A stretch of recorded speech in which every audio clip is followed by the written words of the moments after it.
You are a Buddha, expressed as you. You can tap into the truth of your life, not by denying yourself, not by becoming someone else, but rather by fully accepting who you are, by fully growing into the greatest version of you with joy. That's the awakening of your inner Buddha and what the Lotus Sutra chapter 17 is getting at. Chapter 17 is so underrated. If you know the Lotus Sutra, which has total 28 chapters, you may go wonder like, alright, so the central to the Lotus Sutra is chapters 2 and 16 because they talk about the central concept of the universal Buddhahood, of the one vehicle, and the eternal life of the Buddha. So why chapter 17? So you're right about this, but after you watch this video, I hope you will go like, alright, chapter 17 matters. Now I'm convinced because it shows me how tapping into the true aspect of my life would feel like. Importantly, you can feel this only when you take to your heart the idea of the eternal life of the Buddha, which is revealed in the chapter 16 of the Lotus Sutra. If you need a refresher, you can check out more in the video that I linked below. Chapter 17 talks about what happens when you embrace your life as an expression of the Buddha's omnipresent eternal life. Here's what happens.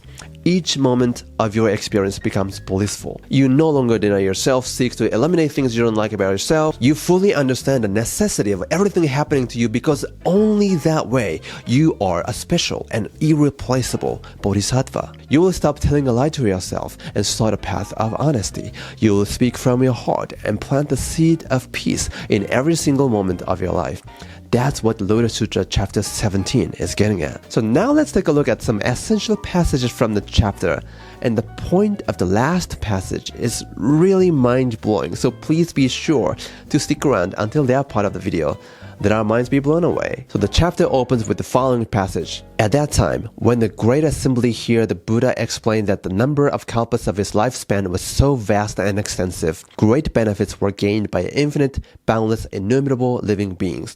Kalpa is a technical term that means the longest period of time in Buddhist cosmology. So then, what kind of great benefits were gained by understanding the Lotus Sutra chapter 16? So the 17th chapter specifies 12 different benefits, which includes, as the sutra says, living beings as numerous as 6,800,000 million myriad times the sands of the Ganges River attain the cognition of non-origination. So many living beings tap into the truth and reality about their life. After Shakyamuni explains these benefits, the auspicious flowers, incense, and jewels rain down from the sky, and Bodhisattva sing songs to extol Buddhas. Then Shakyamuni says this: those people who have heard that the lifespan of the Buddha is of such long duration and have been able to experience even a single moment of faith and understanding will attain merits beyond limit and measure. Please note this. It says, even a single moment of faith and understanding, which is very key. Chapter 17 is talking about the great spiritual merits received by people like you. But before that, let me say that with your experience of joy, you are invited to share the Dharma with people around you.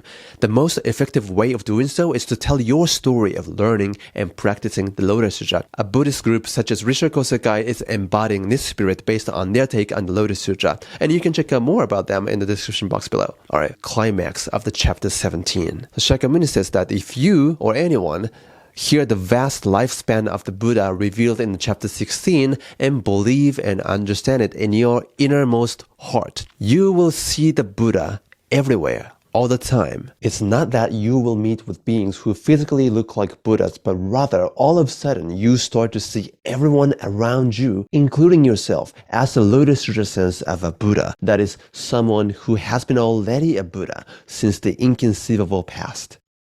This means the Lotus Sutra can transform your perspective about the world. That's how this given world, your given world, will be transformed into the site of awakening, Buddhahood, and liberation. What the chapter says next is truly mind-blowing. As Shakyamuni says, these people like you will see the Saha world with ground of lapis lazuli, plain and level, its 8 roads bordered with jambunada gold and lined with rows of jeweled trees, with pavilions, halls, and galleries of all made of jewels and assemblies of bodhisattva all dwelling together therein. The Buddha sees the beauty of everyone's story even in the midst of suffering. But where is the Buddha? The Buddha is in your heart.